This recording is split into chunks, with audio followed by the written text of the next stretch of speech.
Bago tayo magpatuloy, huwag kalimutang mag-subscribe sa aking channel.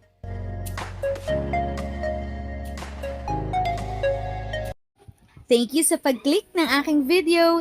Good day po sa lahat ng mga nanonood. Sa mga bagong viewers at napadaan lang, by the way, I'm Tita Eda. Welcome to my channel. Ang channel na maghahatid sa iyo ng dagdag kaalaman tungkol sa government services, bagong mga balita at informative videos na galing sa legit na resources. Mag-subscribe na para updated ka. Pag-ibig Safe Loan. Ano ito at paano malalaman ang maximum approved loan amount? Paano ko malalaman kung magkano ang maximum loan amount na ma-approve sa akin? Kasi nga po, lately or since mag-open po yung Pag-ibig Safe Loan, ang dami pong nagsasabi na ano ba yan? 1,000 pesos lang yung approve sa akin, 35 pesos lang po. So ano nga ba? Paano malalaman? Kasi po si Tita Eda, 10,000 pesos po yung na-approve sa akin sa safe loan ko.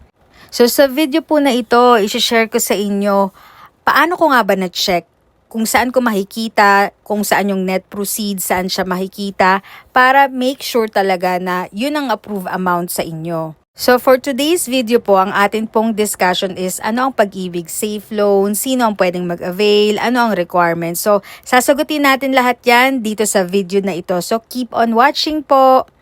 So ano ang Pag-ibig Safe Loan? So ito ay isang short-term loan facility na inilaan para sa mga qualified Pag-ibig members na nangangailangan ng mabilis na financial assistance.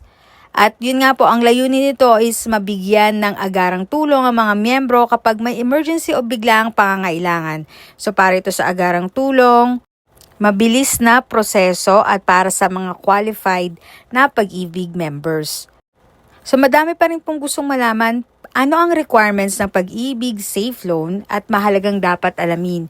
So yun nga po, as I mentioned, ito ay isang short-term loan para sa mga qualified Pag-ibig members na nangangailangan ng emergency cash. So sino ang pwedeng mag-avail? So active at updated ang membership sa Pag-ibig at pumasa sa evaluation ng Pag-ibig funds po.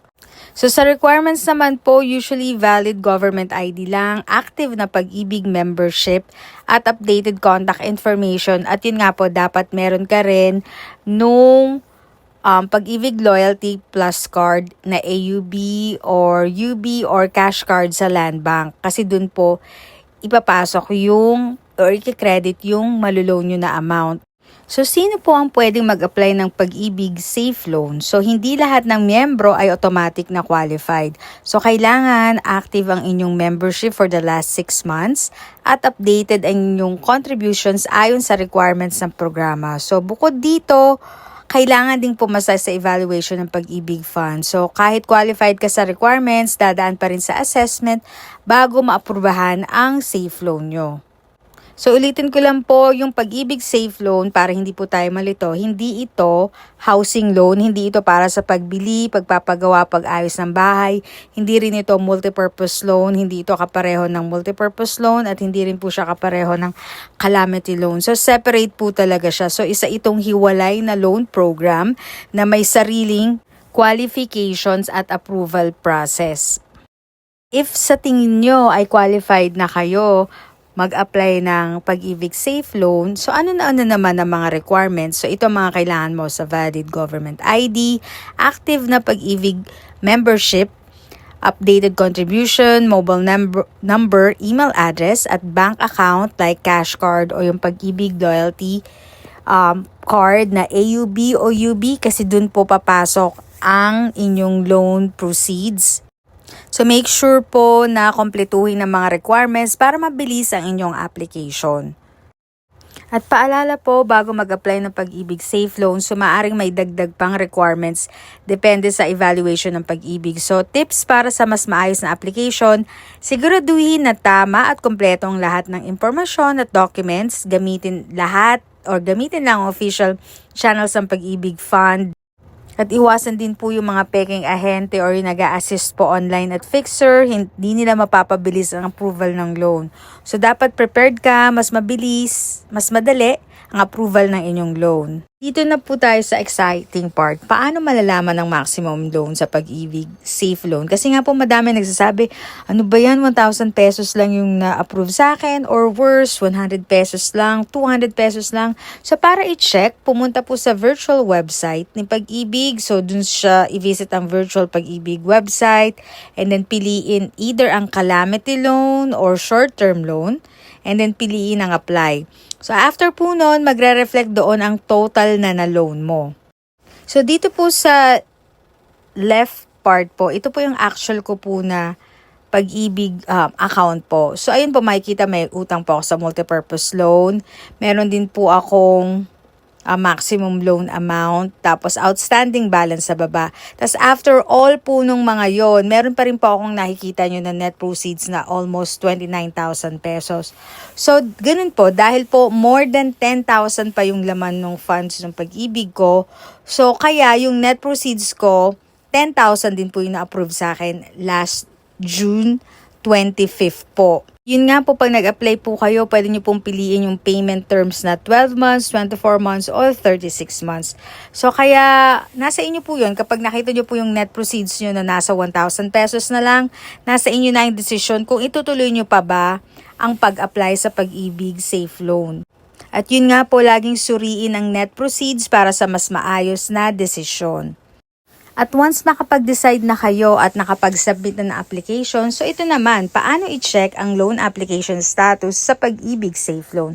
So madali lang, ganito yung gagawin. So sabi nga, pag nakapag-submit ka na, pwede mo nang i-monitor ang status nito. I-check gamit ang official Pag-ibig na online services o sa pamagitan ng branch kung saan ka nag-apply. Pero yun nga po, mas madali online lang po. Makikita mo kung application ay submitted, processing, approve, at release po. At meron na rin po akong nagawang video tungkol dito kung paano nyo po i-check yung loan status nyo. Ito po yung video, so kindly check na lang po dyan para sa step-by-step guide. At pag namo-monitor naman po kayo ng loan proceeds nyo, so ito po usually ang meaning ng bawat status. So pag submitted, na isumiti na yung application at for evaluation pa ito ng Pag-ibig. Tapos processing, kasalukuyang sinusuri ang inyong application, and then approve na ang inyong loan application. At release, na-release na ang loan proceeds at ipapadala sa inyong account. So usually po yung release period, dahil nga po ang dami daw po talaga parang nag-a-apply sa Pag-ibig, is nasa 3 to 5 days po. Pag approve na, aantayin na lang ang crediting ng loan proceeds. Nga po ang tips bago mag-apply ng Pag-ibig Safe Loan. So make sure siguraduhin handa ka, updated ang contributions mo, siguraduhin updated ang iyong Pag-ibig contributions, kompleto ang requirements, ihanda mo lahat ang kailangang dokumento, tama ang impormasyon, double check ang lahat ng detalye sa application, alamin ang maximum loan. Makikita lang ito sa virtual Pag-ibig website sa pamamagitan ng calamity or short-term loan application at tignan ng net proceeds. Ayan po, katulad po yun sa picture na yan. So, kompleto, tama at updated. So, mas malaki ang chance na ma-approve ang loan nyo. At para lagi kang updated sa government benefits, i-follow ang Tita Eda para lagi kang updated sa mga balita at benefits. At may tanong ka tungkol sa Safe Loan, i-comment mo lang sa ibaba, baka iyon ang susunod nating video. So salamat sa panonood, ingat po tayo lagi!